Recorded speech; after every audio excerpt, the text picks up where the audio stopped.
Screen दिख रही है अभी सबको? हाँ मैम। हाँ, आप पढ़ सकते हैं स्क्रीन पर क्या दिख रहा है? कोई पढ़ेगा स्क्रीन पर क्या दिख रहा है? Name entity recognization. हाँ, नेम एंटिटी रिकॉग्निशन। तो इसे शॉर्ट फॉर्म में हम एनईआर भी बोलते हैं, नेम एंटिटी रिकॉग्निशन। तो ये बहुत ही महत्वपूर्ण टॉपिक है प्राकृतिक भाषा संसाधन के परिप्रेक्ष्य में। एनएलपी के परिप्रेक्ष्य में ये बहुत ज्यादा इम्पोर्टेंट क्यों है, क्या उसके स्टेप्स होते हैं, उसको कैसे किया जाता है, क्या उसके अनुप्रयोग क्षेत्र है, ये सारी चीजें हम लोग आज देखने वाले। तो अभी आप देख सकते हैं व्हाट एग्जैक्टली एनईआर। अभी जैसे अपनी पीपीटी में हमने मेंशन किया था नेम एंटिटी रिकॉग्निशन, ठीक है? तो नेम एंटिटी रिकॉग्निशन का मतलब क्या होता है कि आपका जो भी नेम्ड एंटिटीज है, नेम्ड एंटिटीज में हमें आइडेंटिफाई करना है कि किसका नाम क्या है। किसका नाम क्या है का मतलब एग्जैक्टली जैसे कि ये भी देखिए, जैसे हमें हमारे पास में कोई भी वाक्य है, अंकुश लिव्स इन नागपुर। तो यहाँ पर अंकुश लिव्स इन नागपुर में हम हमें पता है अंकुश नाउन है, नागपुर भी नाउन है, लिव्स वर्ब है। पर अब यहाँ ने ये नाम है, पर ये क्या है, ये नाम तो है ही बट साथ ही में ये पर्सन है। नागपुर क्या है, ये नेम तो है, नेम एंटिटी है, बट साथ ही में ये किसी प्लेस या सिटी के बारे में हमें बताता है। लिव्स क्या है, ये आपका वर्ब है। तो बेसिकली ये जो वर्ब के इर्द गिर्द मंडराने वाली जितनी भी एंटिटीज है, हम लोग उसे बोल सकते हैं these are the named entities. तो यहाँ पर नेम्ड एंटिटीज का मतलब होता है real world object. It can be person, organisation, location, dates. तो यहाँ आप देखेंगे कि ये इस वाक्य में पर्सन भी है, लोकेशन या प्लेस भी, इसके प्लेस बोल सकते हैं, लोकेशन बोल सकते हैं, सिटी भी बोल सकते हैं। तो आप किसी भी नेम्ड एंटिटी को नागपुर के टर्म्स में लिख सकते हैं, इधर प्लेस, इधर लोकेशन और सिटी। अब यहाँ पे जो नेम्ड एंटिटीज है, इनको हमने कैसे ये करना है, कैसे आइडेंटिफाई करना है, उसके कुछ स्टेप्स भी होते हैं। तो जैसे अभी यहाँ पे हम लोगों ने एक एग्जाम्पल लिया हुआ है, उस एग्जाम्पल को देखेंगे और फिर उसके आगे उसका कैसे प्रोसेस किया जाएगा ये हम लोग देखेंगे। तो ये कंसिडर कीजिए कि Barack Obama was born in Hawaii on August 4, 1961। तो हम देख सकते हैं कि बराक ओबामा क्या है, बराक ओबामा ये एक पर्सन है। उसके बाद में हवाई क्या है, इट इज लोकेशन और कोई प्लेस का नाम है। August 4, 1961 ये क्या है, ये आपका डेट है, बर्थ डेट है। तो हम ये बराक ओबामा एक नाउन के टर्म्स में तो हम कर रहे हैं, इसे हम लोग, ये हवाई भी एक तरीके का नाउन है, बॉर्न इज अ वर्ब। अब ये जो है ये एडिशनल इंफॉर्मेशन हमें बराक ओबामा के बारे में दे रही है August 4। बेसिकली ये सारे के सारे जो हम POS part of speech tagging में verb, name, adverb, adjective, prepositions, ये देखो ये प्रपोजिशंस है। तो ये हम पार्ट ऑफ स्पीच टैगिंग के टर्म्स में करेंगे, बट हम नेम कैसे हम उसको देंगे, नेम एंटिटी को में कैसे कन्वर्ट करेंगे। तो बराक ओबामा नाउन तो है बट ये पर्सन है, हवाई लोकेशन है, August 4, 1961 डेट है। तो यहाँ पर ये जो बराक ओबामा की बर्थ प्लेस के बारे में यहाँ बताया गया है। तो ये एक चीज है कि हमें पता है बराक ओबामा के बर्थ डेट के बारे में बताया गया है, इसका मतलब किसी पर्सन के बर्थ, लोकेशन और डेट के बारे में हमें इंफॉर्मेशन मिलती है। इनडायरेक्ट हमें यहाँ पर क्या मिल रहा है कि the person, where it is born and when he has born, इसके बारे में हमें यहाँ इंफॉर्मेशन मिल रही है। तो इसके जो स्टेप्स है वो कंपोनेंट्स या स्टेप्स हम जिसे बोलेंगे कि कैसे उसको वन बाय वन किया जाता है एनईआर को। एनईआर को करने के लिए सबसे पहला है टोकनाइजेशन। आपको पता है आपने मशीन लर्निंग में या फिर कई सारे एप्लीकेशंस में सीखा है कि टोकनाइजेशन हमें सबसे पहला प्राइमरी स्टेप्स है। तो टोकनाइजेशन हो गया, या फिर जिसे इनडायरेक्टली हम लोग मोटा मोटी प्री प्रोसेसिंग का स्टेप्स बोलेंगे। तो प्री प्रोसेसिंग के सारे स्टेप्स भी आप एनईआर को अप्लाई करने से पहले कर सकते हैं। तो यहाँ पर टोकन में हमें ब्रेक करना है, इंडिविजुअल टोकन्स में हमें ब्रेक करना है। तो वही है, जैसे मैंने ये कहा कि अंकुश लिव्स इन नागपुर, तो यहाँ पे टोकन्स क्या होंगे, अंकुश एक टोकन हो गया, उसके बाद में लिव्स एक टोकन हो गया, उसके बाद में इन एक टोकन हो गया, नागपुर टोकन हो गया। तो ये टोकनाइजेशन इस सेंटेंस का किया। फिर उसके बाद में हम लोग पार्ट ऑफ स्पीच टैगिंग करेंगे। पार्ट ऑफ स्पीच टैगिंग में हमें टोकन्स को लेबल करना है करस्पॉन्डिंग पार्ट ऑफ स्पीचेस में। पार्ट ऑफ स्पीचेस में जैसे कि नाउन है, वर्ब है, एडजेक्टिव है, एक्सेट्रा एक्सेट्रा। तो यहाँ पर मोटा मोटी हम लोग, यहाँ ये नाउन है, दैट इज नाउन। उसके बाद में ये भी नाउन है, क्योंकि नाउन अलग तरीके, बहुत सारे तरीके के। ये वर्ब है, वर्ब है, ये प्रोपोजिशन है, ठीक। अब यहाँ पे ये जो हम लोगों ने इसका पार्ट ऑफ स्पीच टैगिंग किया है, इट इज ऑल मैं मैन्युअली करके बता रही हूँ, पर ये सारा हमें कंप्यूटर के माध्यम से करना है, अलग अलग लाइब्रेरीज के माध्यम से करना है, जिसमें कि हमें कई सारे, जैसे एनएलटी के है, स्पाइसी है, और बहुत सारे जो पाइथन में इनबिल्ट लाइब्रेरीज है, उसके बारे में, उसका ही उपयोग करके हमें वो सारी चीजें करनी है। फिर उसके बाद में देखिए नेक्स्ट स्टेप है आपका चंकिंग। चंकिंग में क्या होता है कि हमें ग्रुप करने, ग्रुपिंग, चंकिंग मतलब grouping. Part of speech tagging को टोकन्स के साथ में हमें चंक करना है। तो कैसे करेंगे, यहाँ पर देख लीजिएगा। अंकुश क्या है, नाउन फ्रेज है। अब अंकुश का पार्ट ऑफ स्पीच टैगिंग में हमने रिट्रीव किया कि ये नाउन फ्रेज है, पर अब चंकिंग में ये होगा कि अंकुश के साथ में नाउन फ्रेज, ये एक उनका पेयर बन जाएगा। This is going to be the pair. जैसे कि यहाँ पर देखिए, Mark is noun phrase, Zuckerberg is a noun phrase, founded is a verb, Facebook is a noun phrase, in is a in ये preposition है, 2000 ये क्या है, डेट बताता है, फिर से वो इन प्रपोजिशन है, मेनलो नाउन फ्रेज है, पार्क नाउन फ्रेज है, और ये स्टॉप वर्ड मतलब ये कॉमा है, और कैलिफोर्निया नाउन फ्रेज है, फिर से कॉमा आ गया। तो इस तरीके से आप देख सकते हैं कि चंकिंग, चंक मतलब एक साथ जोड़ना। चंकिंग में यहाँ पे मैं सिंपल सेंटेंस में करके बता रही हूँ, अंकुश, उसके बाद में लिव्स इन, लिव्स, फिर ये वीबीडी हो गया, उसके बाद में अब देखिए यहाँ, उसके बाद है इन, ये यहाँ उन्होंने ये आई एन लिखा है, या मैं यहाँ पे पीपी लिखती हूँ, प्रीपोजिशन लिखती हूँ उस फ्रेज को, और यहाँ पे नागपुर, नागपुर के साथ में क्या जुड़ जाएगा, नाउन फ्रेज जुड़ जाएगी। तो ये आपका कंप्लीट चंकिंग का आउटपुट आ गया, अंकुश लिव्स इन नागपुर। ये जैसे ही कंप्लीट हो जाएगा, नेम एंटिटी रिकॉग्निशन शुरू हो जाएगा। पार्ट ऑफ स्पीच टैगिंग और चंकिंग, ये दोनों प्रोसेस के बाद में हम लोग नेम एंटिटीज को रिकॉग्नाइज करना, उसको क्लासिफाई करना, और उसके प्रीडिफाइंड कैटेगरीज में बांटना, ये हमें देखना है यहाँ पर, नेम एंटिटी रिकॉग्निशन। अब जैसे कि अंकुश नाउन फ्रेज है, तो अपने आप ही यहाँ पे ये पर्सन एक्सट्रैक्ट हो जाएगा, रिकॉग्नाइज्ड हो जाएगा। फिर लिव्स को हम एज इट इज रखेंगे, वर्ब फ्रेज रखेंगे। उसके बाद में नागपुर को हम लोग लोकेशन या सिटी या प्लेस के नाम से देखेंगे।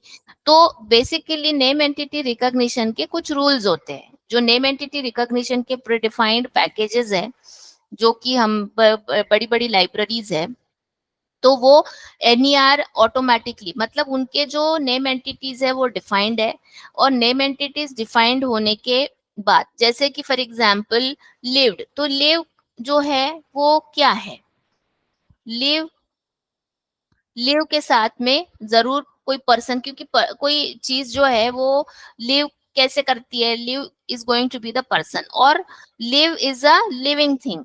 तो लिविंग के साथ आने वाला जो नाउन फ्रेज है, that would be going to be a person, और that would be going to be a living entity.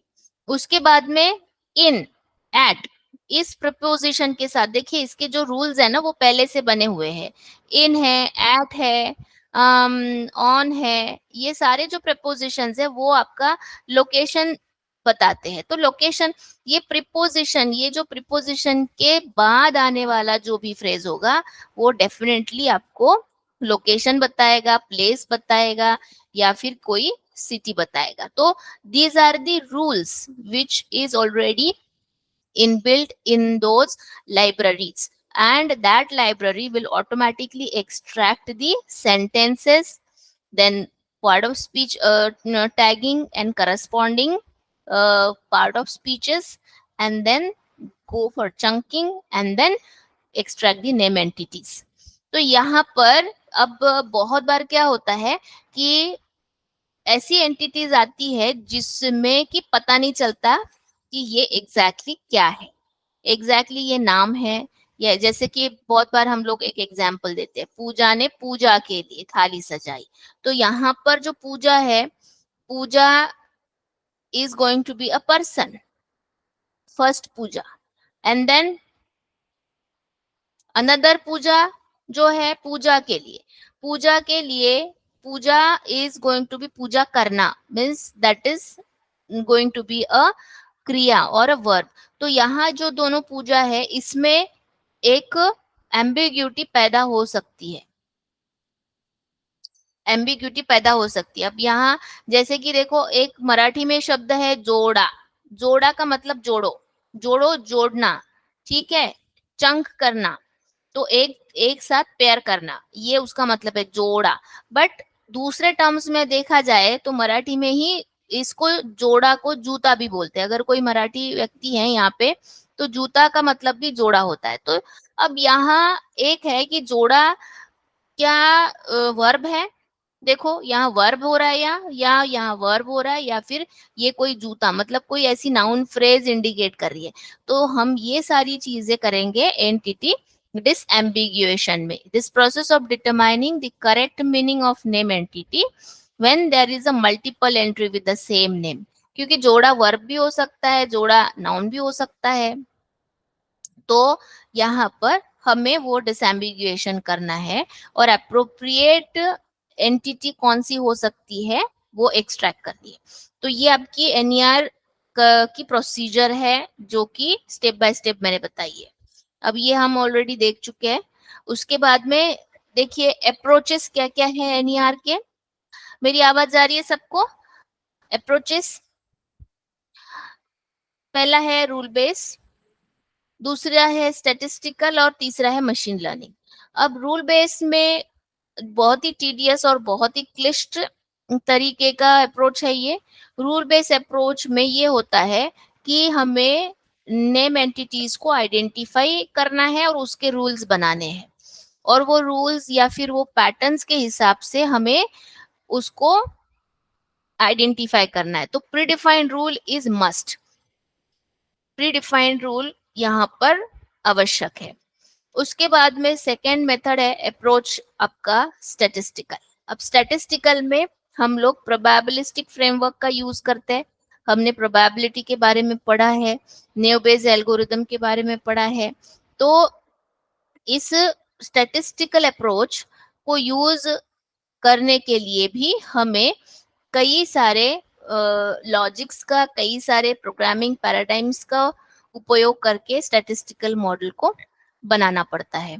और जब बड़ा टेक्स्ट होता है तो यहाँ पर फिर से वही है कि ट्रेनिंग करना उसको और टेस्टिंग करना भी काफी टीडियस है, और साथ ही में एम्बिग्यूटी को भी रिजॉल्व करना कठिन हो जाता है। दूसरा है मशीन लर्निंग मॉडल, मतलब ये प्रोबेबिलिस्टिक मेथड ही है मशीन लर्निंग, बट उसके साथ में हम लोग ये करते हैं कि पैटर्न्स तो रिकॉग्नाइज तो करते ही है, पर साथ ही में जब हम लोग डेटा यूज करते तो उसको ट्रेनिंग और टेस्टिंग में बांट देते हैं। अब ट्रेनिंग और टेस्टिंग में बांटने के बाद में जो भी हमें मशीन लर्निंग का अप्रोप्रिएट एल्गोरिदम, हमने कई सारे एल्गोरिदम सीखे हैं मशीन लर्निंग के, सुपरवाइज्ड है, अनसुपरवाइज्ड है, रीएनफोर्समेंट लर्निंग है। तो ये जो सारे अप्रोचेस है, उन सारे अप्रोचेस को लेकर हम लोग देख सकते हैं कि सुटेबिलिटी कहाँ पर आती है उस मेथड को इम्प्लीमेंट करने के लिए, एनईआर को इम्प्लीमेंट करने के लिए। मशीन लर्निंग मेथड्स अभी सबसे ज्यादा पॉपुलर है क्योंकि वो ज्यादा एक्यूरेट रिजल्ट दे रहे हैं, और उसके साथ ही में हम उसके ट्रेनिंग डेटा को अगर बढ़ाते हैं, ट्रेनिंग और टेस्टिंग डेटा को बढ़ाते हैं, तो उसकी एक्यूरेसी भी ज्यादा बढ़ती है। अब आगे मशीन लर्निंग का ही हम लोग एक एक्सटेंशन लेके ये डीप लर्निंग है, तो डीप लर्निंग मॉडल्स भी अभी काफी अच्छे से काम करते हैं एनईआर को रिकॉग्नाइज करने के लिए। तो हम बोल सकते हैं कि हम जितने भी अप्रोचेज है, मशीन लर्निंग अप्रोच या फिर डीप लर्निंग अप्रोच जो है, वो सबसे अधिक पॉपुलर है क्योंकि उसकी एक्यूरेसी ज्यादा है। अब हम बात करते हैं एप्लीकेशंस की। एप्लीकेशंस में देखेंगे आप कि मशीन लर्निंग अप्रोच को लेकर जितने भी अभी एप्लीकेशंस बनाए गए हैं एनईआर के टर्म्स में, या एनईआर उस कॉन्सेप्ट का उपयोग करके, तो हमें ये देखने को मिलता है कि ये बहुत ही ज्यादा एप्लीकेबल है अलग अलग डोमेन्स में। मतलब चाहे वो बिजनेस डोमेन हो, चाहे वो एजुकेशन डोमेन हो, चाहे वो हेल्थ केयर डोमेन हो, साइबर सिक्योरिटी डोमेन हो, टूरिज्म डोमेन हो, या फिर और एंटरटेनमेंट। तो हम कई बार एनईआर का उपयोग करके उसका ये कर सकते हैं। मतलब एनईआर को एक्सट्रैक्ट करके हम कई सारे नए एप्लीकेशंस डेवलप कर सकते हैं, यूजेबिलिटी बढ़ा सकते हैं। तो यहाँ पर हम देखेंगे कि उसका क्या क्या एप्लीकेशंस है। तो पहला है extracting contact information from emails और ऑनलाइन फॉर्म्स। अब देखिए यहाँ पे जो एक्सट्रैक्शन है ईमेल्स के माध्यम से, हम लोग अगर नेम, फोन नंबर अगर एक्सट्रैक्ट कर पाते हैं, ईमेल एड्रेसेस एक्सट्रैक्ट कर पाते हैं, तो उससे क्या फायदा होगा? कंपनीज को कई सारा फायदा हो सकता है कि जैसे भैया कोई मेल है, मेल में बहुत सारे मेल आते हैं और बहुत सारे मेल को हमें कांटेक्ट करना है। अब ऐसे इसमें अगर हम लोग उस पर एनईआर लगाएंगे तो ईमेल का ईमेल में से हमें फोन नंबर, उनका नेम और कांटेक्ट एड्रेस निकल के आ जाएगा, उसका एक अलग सा डेटाबेस तैयार हो सकता है। साथ ही में ये भी हो सकता है कि जैसे स्पैम डिटेक्शन करना है, तो बहुत बार स्पैम डिटेक्शन में जो मेल एड्रेसेस रहते हैं वो सस्पिशियस रहते हैं। तो अगर हमने ईमेल जो भी आता है उसके ईमेल एड्रेसेस अगर हमने एक्सट्रैक्ट किए, और उसको जो एट द रेट जो डोमेन नेम होता है, तो डोमेन नेम अगर सस्पिशियस है, उस सस्पिशियस डोमेन नेम को हमने कंडीशनल कंडीशंस में डाल दिया, तो हम ऑटोमेटिकली स्पैम भी बाइफरकेट कर सकते हैं। तो बहुत बार गूगल या जीमेल में एनईआर का उपयोग किया जाता है जब हमें स्पैम और नॉन स्पैम ईमेल्स को कैटेगराइज करना होता है तब। फिर उसके बाद में एनालाइजिंग कस्टमर फीडबैक। अब कस्टमर फीडबैक हम कैसे करेंगे? अब देखिए बहुत बार छोटा सा फॉर्म भरा जाता है, फीडबैक फॉर्म, उसमें पॉजिटिव है, नेगेटिव है, न्यूट्रल है, ये आपका फीडबैक पता चलता है। तो अगर हम फीडबैक एक्सट्रैक्ट करेंगे, जैसे कि मान लीजिए कि फीडबैक में ये 4-5 टर्म्स है फीडबैक, आपने फीडबैक में दिया है गुड, सेटिस्फैक्ट्री या फिर बैड।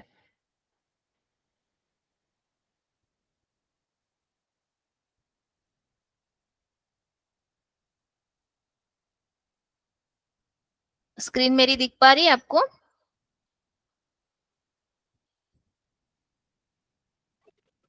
हाँ मैम। हाँ, अभी दिख रही है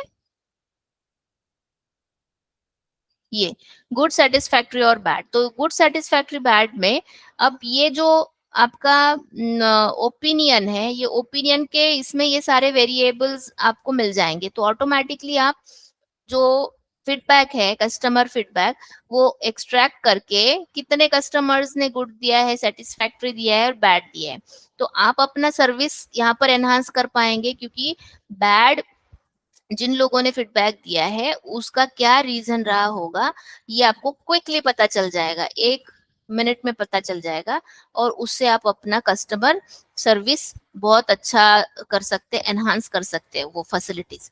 तो ये है ईमेल्स का है कस्टमर। उसके बाद में देखिए समराइजेशन में भी काम आएगा ये एनईआर, क्योंकि एनईआर आपके जो कुछ न्यूज आर्टिकल्स है कई जगह पे होते हैं, ब्लॉग्स में होते हैं, वेबसाइट्स पर होते हैं, सोशल मीडिया में होते हैं। तो उसमें मान लीजिए कि उन आर्टिकल्स में से हमें किसी पर्टिकुलर व्यक्ति के बारे में, किसी पर्सन के बारे में अगर समराइज करना है, तो हम उस पर्टिकुलर पर्सन को लेकर एनईआर चला सकते हैं, और हम ऑटोमेटिक समरीज जनरेट कर सकते हैं। तो अब ये समराइजेशन का हो गया। उसके बाद में लीगल डॉक्यूमेंट्स को भी हम लोग एनईआर अप्लाई करके वहां पर लीगल डॉक्यूमेंट में कौन से लोग इन्वॉल्व है, कुछ लोकेशंस है, कौन सी डेट्स को कोई इंसिडेंस हुआ है क्या, या ऑर्गेनाइजेशंस कौन कौन सी इन्वॉल्व है, ये भी हम लोग लीगल डॉक्यूमेंट का एनईआर एक्सट्रैक्ट कर सकते हैं। तो ये जो लीगल डॉक्यूमेंट का जो एनईआर है, ये बहुत जिसे बोलते हैं ना, बहुत ही इम्पोर्टेंट है आज की डेट में, क्योंकि अभी लीगल डॉक्यूमेंट्स इतने ज्यादा हो गए, मतलब पाइल ऑफ लीगल डॉक्यूमेंट्स, अभी जैसे केसेस आते हैं वैसे वैसे बढ़ रहे हैं, और उनके बहुत ज्यादा बड़े बड़े रिपोर्ट्स होते हैं। तो उसमें अगर हम लोग एनईआर का अप्लाई करेंगे तो यहाँ पर काफी सुविधा यहाँ पर हो सकती है जुडिशियरी को। अब हेल्थ केयर में भी हम लोग कर सकते हैं। जैसे बड़ा हॉस्पिटल है, उसमें एनईआर अगर हम अप्लाई करते हैं, तो पेशेंट की इंफॉर्मेशन, उसका जो डायग्नोसिस है, उसके जो रिकॉर्ड्स, ट्रीटमेंट के रिकॉर्ड्स या ड्रग्स के रिकॉर्ड्स हमें अपने आप ही वहां से एक्सट्रैक्ट हो जाएंगे। तो पर्सन को कौन कौन सा पर्सन कौन से ड्रग्स के साथ एसोसिएट है, ये हमें बहुत आसानी से पता चल जाएगा। फिर साइबर सिक्योरिटी में भी हम लोग एनईआर का यूज कर सकते हैं। कैसे यूज करेंगे? क्योंकि अभी देखो साइबर सिक्योरिटी मतलब आपका सिक्योरिटी लॉग्स है, आपकी नेटवर्क ट्रैफिक कैसे जा रही है, तो ये सारा हम लोग एक्सट्रैक्ट अगर कर सकते हैं, तो हमें साइबर थ्रेट्स को जिसे बोलते हैं ना ट्रैकिंग करना, साइबर थ्रेट्स का ट्रैकिंग करना बहुत आसान हो जाएगा। ये फाइनेंस में भी काम आएगा, क्योंकि फाइनेंस में कई सारे रिपोर्ट्स रहते हैं किसी ऑर्गेनाइजेशन को लेके। फाइनेंस में कितने मान लीजिए कि पर्टिकुलरली उस पर्टिकुलर फाइनेंशियल फिस्कल में, फाइनेंशियल ईयर में कितने बेनिफिट हुए हैं, क्या चीज पे लॉस हुआ है, तो इसका हम लोग एनईआर करके वो इंफॉर्मेशन एक्सट्रैक्ट कर सकते हैं। मार्केटिंग में तो एनईआर बहुत ज्यादा काम में आता है, जैसे कि अभी फीडबैक के बारे में देखा हमने। क्योंकि बहुत बार मार्केटिंग में ये होता है कि किसका कौन से प्रोडक्ट की तरफ रुझान है, ये हम लोग बहुत आसानी से देख पाते हैं अगर एनईआर हमने लगाया तो।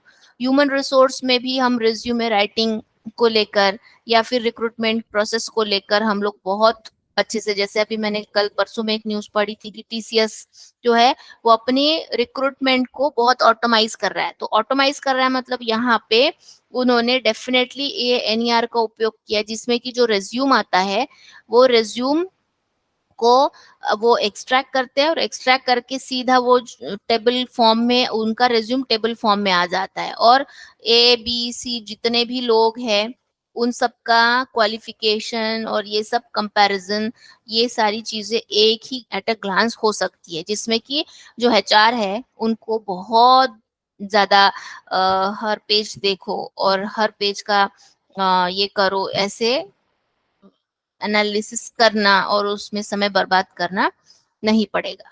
दूसरा है लीगल का, मैंने बता दिया है, एनालिसिस एंड समराइजेशन के लिए। तो ये सारे एनईआर के एप्लीकेशंस है। और एजुकेशन तो मैंने बहुत शुरू में बताया है कि एजुकेशनल मटेरियल में भी कई बार कॉन्सेप्ट्स और टॉपिक्स होते हैं, और उनको हम लोग अगर एक्सट्रैक्ट करते हैं, ऑर्गेनाइज करते हैं, तो डेफिनेटली जो एजुकेशनल मटेरियल है, उस एजुकेशनल मटेरियल बनाने में हम स्टूडेंट्स की सहायता कर सकते हैं, और हम लोग स्टूडेंट्स को बहुत अच्छे से समझा भी सकते हैं। तो this is all about application. This is all about the applications of NER. अब मैं पहले भी बात कर चुकी हूँ कि उसको इम्प्लीमेंट हमने कैसे करना है। तो यहाँ आप देख सकते हैं मैम कि स्लाइड नहीं दिख रहा। स्लाइड नहीं दिख रही है। नहीं मैम।